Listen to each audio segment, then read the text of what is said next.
Hari ini sudah memasuki tanggal 9 Februari tahun 2022. Banyak para KPM BKH maupun KPM BPNT yang sedang bergiat-giatnya atau gencar-gencarnya mencari-cari informasi terkait kabar pencairan bantuan PKH dan bantuan BPNT untuk tahap 1 tahun 2022. Nah, ada mungkin KPM BKH yang gagal paham tentang berita-berita di media sosial, sehingga mengakibatkan kekecewaan pada KPM itu sendiri. Nah, berikut ada 4 hal yang perlu disiapkan atau perlu diperhatikan oleh para KPM PKH saat bantuan PKH tahap 1 tahun 2022 ini cair. Apa saja keempat hal tersebut? Simak terus video ini sampai akhir, jangan kemana-mana, kita intro dulu. Assalamualaikum warahmatullahi wabarakatuh, salam sejahtera, shalom, om swastiastu, namo buddhaya, salam kebajikan. Sobat YouTube, kembali lagi di channel saya, Sukron Channel. Apa kabar Sobat YouTube semua? Semoga Sobat YouTube semua selalu diberikan kesehatan, diperlancar segala urusan dan usahanya, dan diperbanyak rezekinya, amin.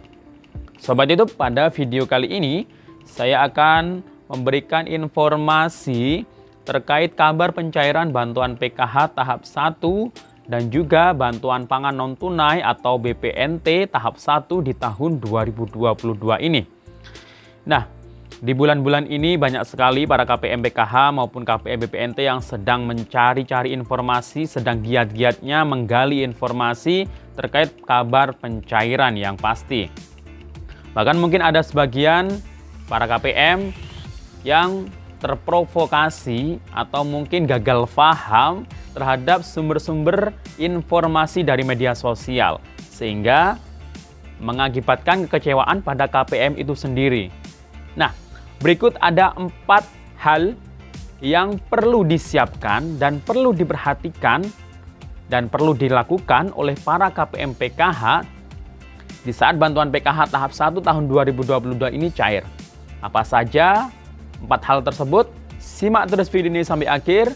Dan sebelum kita lanjut, silakan yang baru bergabung di subscribe dulu channel ini dan ditekan tombol loncengnya agar Sobat YouTube semua mendapatkan pemberitahuan video terbaru dari Sukron Channel. Dan jangan lupa di-share di berbagai media sosial dan di-like apabila Sobat YouTube suka dengan video ini. Oke Sobat YouTube, kita lanjutkan pembahasan pada video kita kali ini.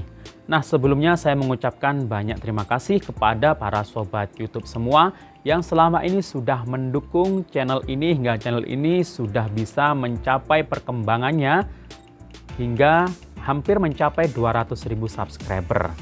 Nah, jika channel ini dirasa bermanfaat, silahkan tonton terus. Jangan lupa dikasih like. Dan bagi Sobat YouTube yang merasa channel ini tidak bermanfaat, silahkan diabaikan atau di-skip saja. Ya, jadi silahkan diabaikan atau di-skip saja agar Anda tidak marah-marah melulu di kolom komentar. Nanti bisa darah tinggi loh kalau marah-marah melulu. Dan selalu berkomentar atau berpikiran negatif saja. Karena mungkin di pikiran atau benak Anda yang tidak suka, nah itu mungkin tidak sesuai dengan ekspektasi Anda. Jadi mengakibatkan Anda selalu marah-marah terus di kolom komentar, di semua YouTube atau informasi YouTube di channel Info Bansos. Nah Sobat YouTube, kita lanjutkan bahasan pada temanya ya. Jadi saat ini memang untuk bantuan PKH ini se-Indonesia untuk tahap 1 maupun BPNT ini memang belum ada yang cair. Nah, saat ini di Kementerian Sosial ini sedang melakukan restrukturisasi. Jadi di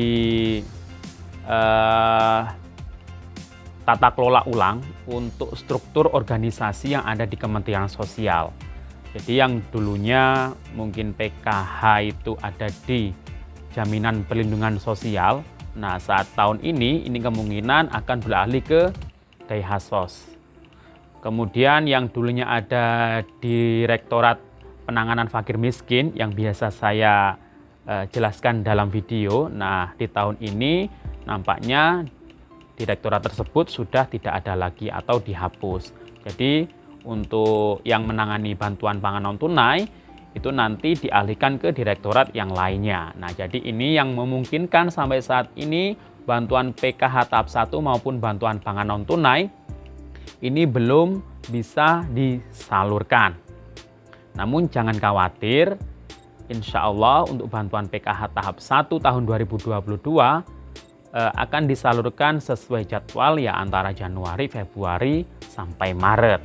Nah, kita doakan saja karena memang di bulan ini Februari ini dari Kementerian Sosial sedang menyelesaikan menuntaskan penyaluran bantuan sosial PKH, BPNT, BPNT PPKM yang untuk alokasi 2021 ini harus dituntaskan terlebih dahulu. Jadi banyak yang belum transaksi atau belum disalurkan ya untuk kartu KKS di tahun 2021 yang lalu. Jadi ini masih ada PR untuk menuntaskannya.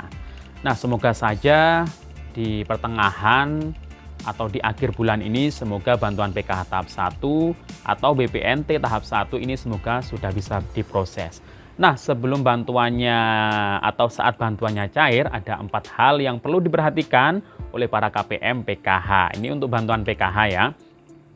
Jadi 4 hal ini yang pertama adalah KPM PKH sebelum mengecek saldo bantuan PKH di mesin ATM atau di agen, terlebih dahulu harus menunggu informasi SP2D dari pendampingnya masing-masing.